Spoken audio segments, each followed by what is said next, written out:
Bonjour. Alors, on continue dans l'Évangile de Jean. C'est quoi la date aujourd'hui? C'est le 10? Le 10, oui. Le 10 avril. Est-ce qu'on fait une prière? Oui, en 1222. Alors, merci Seigneur que tu nous as laissé ta parole qui est parfaitement inspirée d'une façon inhérente. Donc, ça veut dire qu'il n'y a aucune erreur, puis infaillible, Seigneur. Merci, plénière aussi, plénière. Toute la parole, tout mot, chaque expression, c'était choisi par toi, Saint-Esprit. Merci pour les paroles de Jésus que nous sommes en train d'étudier.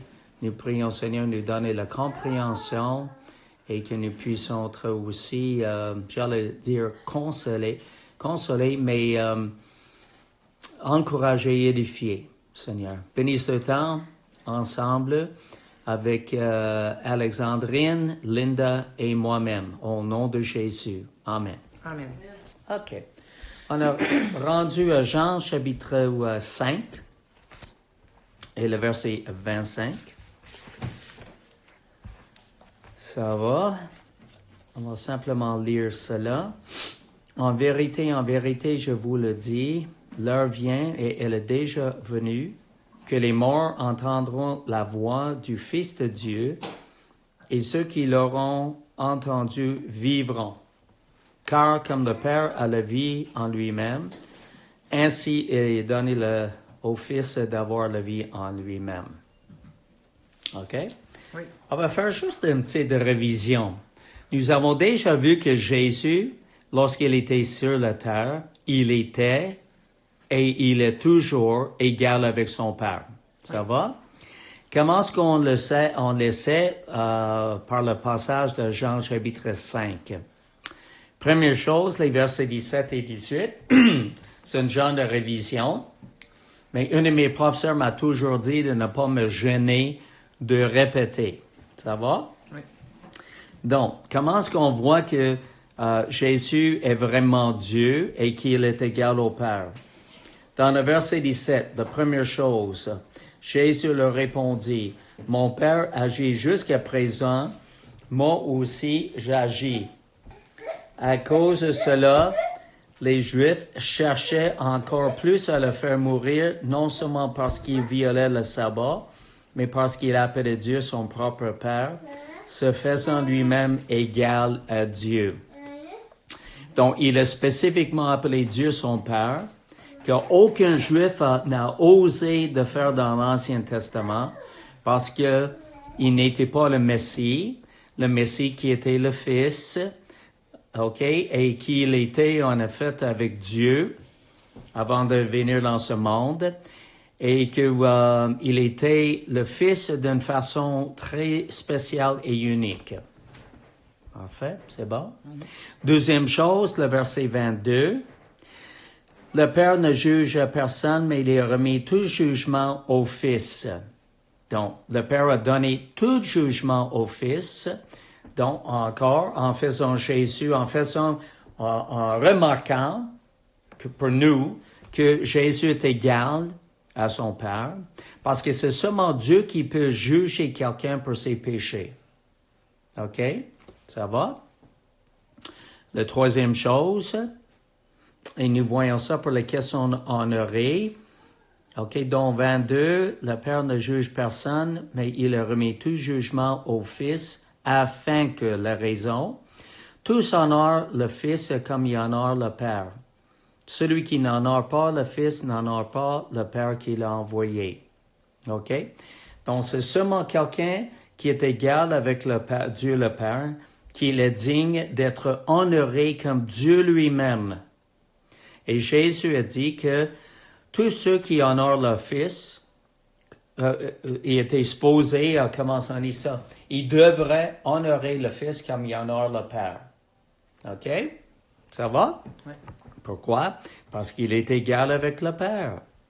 Et tous ceux qui n'honorent pas le Fils pour qui il est égal au Père, n'honorent pas le Père qui l'a envoyé. Et ils sont séduits, ils sont sur une fausse route, ils ont une position doctrinale, OK, que plusieurs sectes religieuses ont adopté. Entre autres, les témoins de Jéhovah, Islam, les judaïsmes et d'autres aussi là. Sont des religions, qui n'honorent pas le Fils et qui vont essayer de l'abaisser à un niveau qu'il est strictement un être humain. OK? Ils font ça dans toutes les religions comme ça. Comme Islam, disent que Jésus était juste un prophète. OK? Comme les autres prophètes de l'Ancien Testament. Et aussi comme Mahomet. Mais Mahomet, c'est le dernier des prophètes, donc il est plus important que Jésus. Ça, c'est l'Islam. Ouais. Les témoins de Jéhovah vont dire que Jésus, en effet, était un être créé. Avant qu'il est venu dans ce monde, il était l'archange Michael. Et ensuite, cet archange est devenu un homme. Mais il n'était pas Dieu. Le judaïsme, ça veut dire les Juifs qui ne connaissent pas le Seigneur Jésus, pensent que Jésus, en effet, était même un imposteur. Il était le fils de Marie et de Joseph. Puis ils nient complètement qu'il était le Messie. Et le Messie, bien sûr, qu'il est supposé et qu'il était et qu'il est encore Dieu. C'était qui pour eux, Dieu? C'est pas Jésus? C'est le Dieu de l'Ancien Testament, en effet, Jéhovah, Yahweh. Il y avait plusieurs noms, Jéhovah Jireh, celui qui pourvoit, Jéhovah Rapha, celui qui guérit, mais c'est celui qui est, il appelle Adonai, parce qu'il veut pas prononcer le mot spécial pour Dieu, qui est 4 lettres consonnes. Oui. Voilà, et qui Yahweh, ou on peut dire Jéhovah. Et que, justement, il n'y avait pas Père, Fils, Saint-Esprit. Pourtant, Dieu est unique, mais aussi nous voyons dans l'Ancien Testament, descendons voir, parce que chaque personne de la Trinité se parle eux-mêmes, et que faisons l'homme à notre image, donc il y avait une pluralité dans le Dieu de l'Ancien Testament, en dedans d'un Dieu unique. Ça veut dire... En anglais, dit triune, ça veut dire il y avait un seul Dieu, mais une pluralité de personnes dans ce Dieu unique. OK? Puis que les autres, ils ne reconnaissent pas. OK? C'est bon? OK, voilà. Alors, les Juifs ont rejeté la vérité concernant la personne de Jésus, quelqu'un d'une très grande valeur, plus important que n'importe quel humain mortel qui a marché sur cette terre. Il est celui d'une très grande importance, égal au Père. C'est Dieu dans la chair, supérieur à Moïse, les prophètes, les rois, les anciens d'Israël. C'est ça. Et ne pas l'honorer, c'était de déshonorer le Père aussi. Oui. OK? Bon. Ça, c'est notre révision. On va continuer maintenant avec le verset 25. OK? Oui. OK, bon. On a déjà lu. En vérité, je vous le dis, l'heure vient et elle est déjà venue où les morts entendront la voix du Fils de Dieu et ceux qui leur entendront vivront. OK? Oui. Donc, il a dit... L'heure vient, mais aussi il dit, elle est déjà venue. OK? Puis il parle des morts. Voilà, quand les morts entendront la voix du Fils de Dieu. Fils de Dieu, exactement. Qui sont les morts qui entendront la voix du Fils de Dieu? C'est qui? Ça, c'est les gens, les personnes vivant sur la terre physiquement, mais mort spirituellement. Et Jésus, comme Fils de Dieu, dans sa divinité, parce qu'il parle de Fils de Dieu, ça c'est en effet un titre, de lui comme divin, il parle, et ceux qui choisissent de l'entendre, il déclare, ils vivront. spirituellement. Ils vont venir à la vie parce qu'il était mort spirituellement. Puis là, ils vont se trouver vivants spirituellement. Et on voit, lorsqu'il était sur la terre et sous son ministère, il a amené des gens à la vie. On a déjà vu ça dans Jean chapitre 4 avec la femme samaritaine. Oui. OK? Oui. Elle a cru. Son mari. Elle a cru justement, exactement, et qu'elle est allée parler avec les autres Samaritains qui ont cru en lui. OK? Donc, lorsqu'il parle de maintenant, il parle de cela. Lorsqu'il était sur la terre, l'heure vient et elle est déjà venue. OK? Que quoi? Où les morts entendront la voix du Fils de Dieu et ceux qui l'auront entendu vivront. Alors, on voit qu'ils ont reçu la vie. Ils ont mis leur confiance en Jésus-Christ comme étant le Messie, Sauveur et le Seigneur, Dieu le Fils. Et voilà, ils ont reçu. Ils ont cru à sa parole, à ce que la femme a dit, qui rend de témoignage à Jésus. Et elle a compris, en effet, à cause de ce qu'il a dit. OK? Oui. Elle, bien sûr, en parlant avec elle. OK? Oui. Donc, il a parlé et les conversions miraculeuses se sont produites. OK? Aussi bien que les guérisons, les délivrances et tout. Bon. La foi va appréhender ce que déjà été dit par sa parole, ou on peut aussi entendre sa voix, on appelle ça les paroles rhéma, qui donnent la vie dans le cœur. OK? Parce que ces paroles sont les paroles de vie, qui donnent la vie. OK? Oui. Et Jésus est capable de donner la vie à ceux qui sont séparés de Dieu, dans la confusion et le désespoir, ne sachant où est-ce qu'ils vont aller dans l'éternité, OK, ou présentement. Ils sont vraiment indécis parce qu'ils ne savent pas, parce que Dieu nous a créés pour avoir une relation avec lui, pour vraiment, en effet, être dirigé par lui. Comment ça dit? Conduit. J'aime mieux le verbe Dirige, conduit par lui, là. Comme un bon berger qui conduit ses brebis. Tu peux lui en donner des bananes si tu veux. Hein. OK? Tu peux lui en donner si tu veux. OK.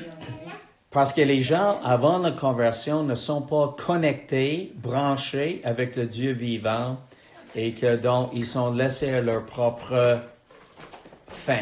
OK. On peut dire ça, leur propre fin. Oui. OK? Alors, c'est merveilleux. Ceux qui l'auront entendu vivront. Et c'est ça qu'on a déjà vu avec la femme samaritaine et les autres. Là, il va expliquer, verset 26. Car comme le Père a la vie en lui-même, Dieu a toujours la vie en lui-même.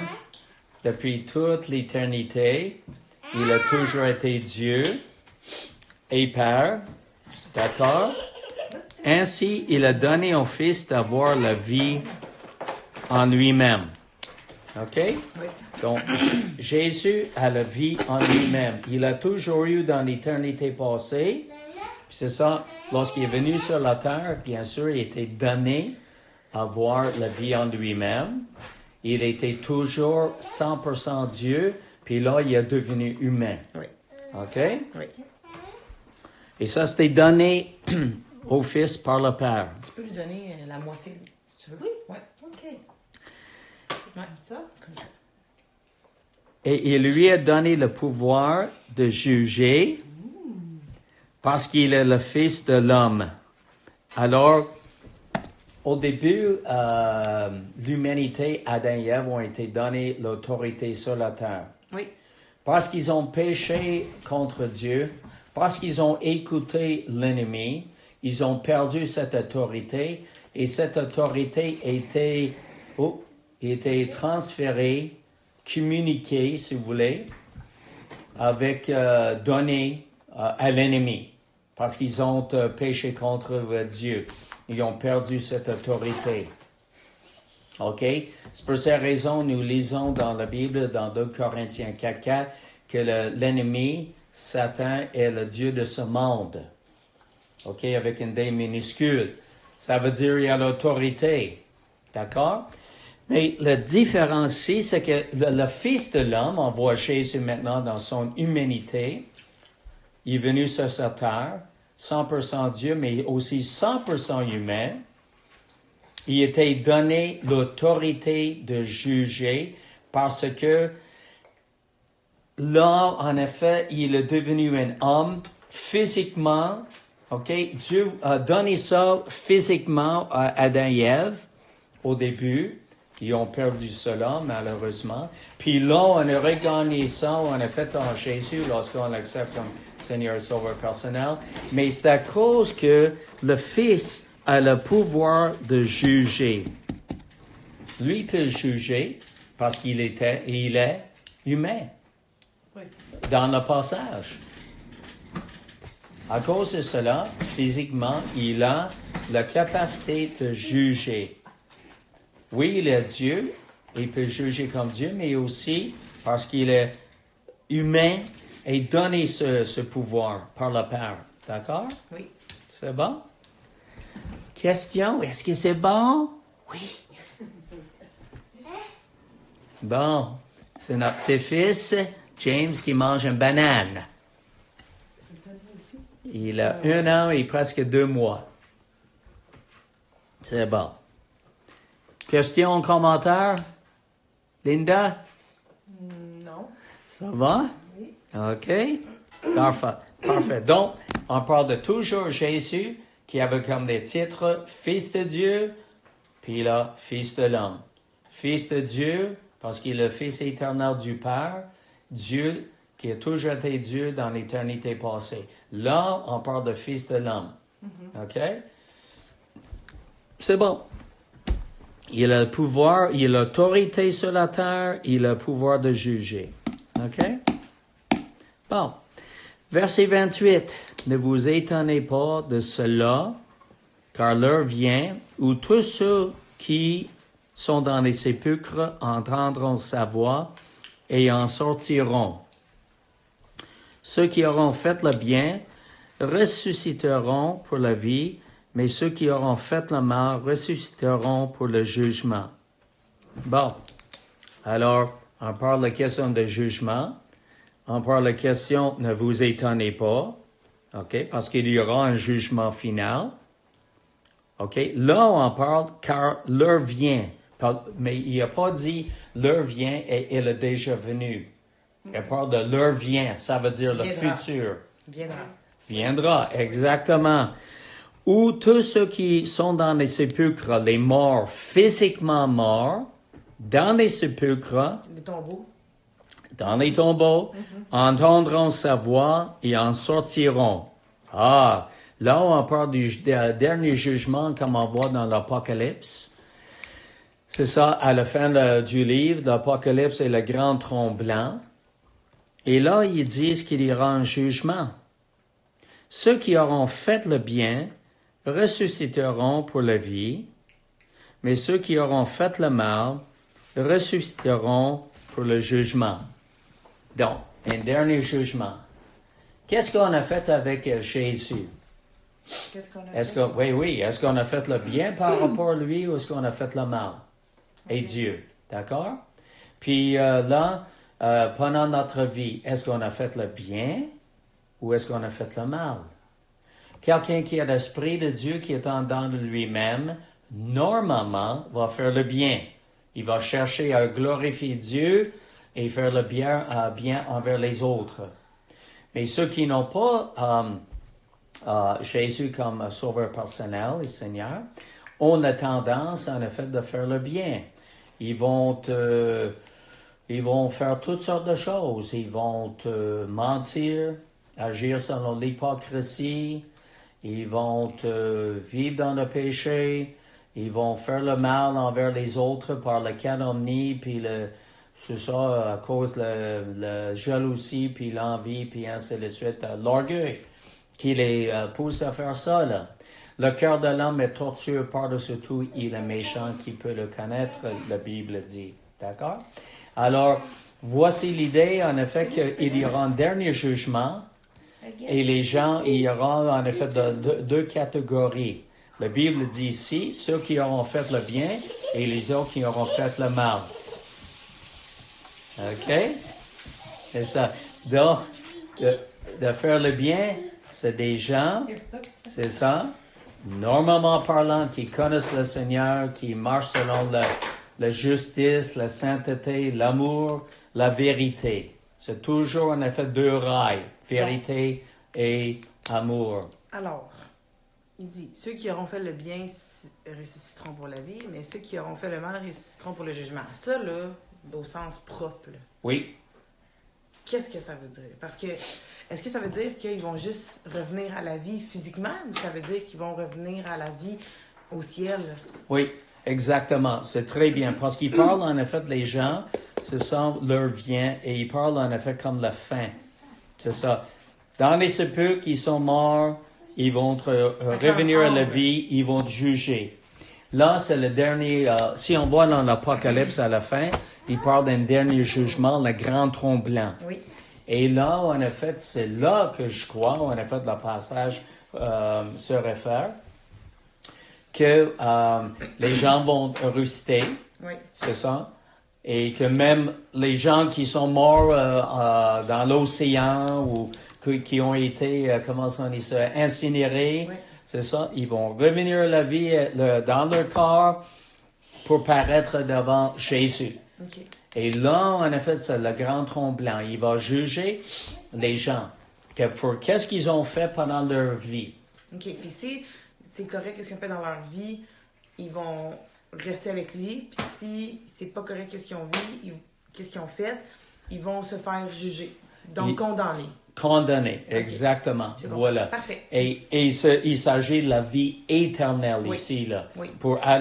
Pour rester, Oui. pour aller justement dans la vie éternelle avec Dieu Oui. pour l'éternité. Tandis que les autres, c'est ça, ça va rester pour être, comme tu dis, condamné justement pour ne plus voir Dieu et pour souffrir pour l'éternité. Oui. Mais, Malheureusement. c'est quoi exactement faire le bien?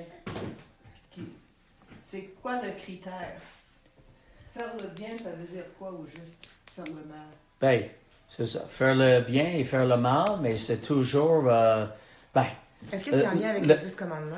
oui. Oui. Ça, c'est la norme de l'Ancien Testament, Ouais. justement, qui montre le saint caractère de Dieu et qu'est-ce qu'il voulait en effet pour les êtres humains. Ouais.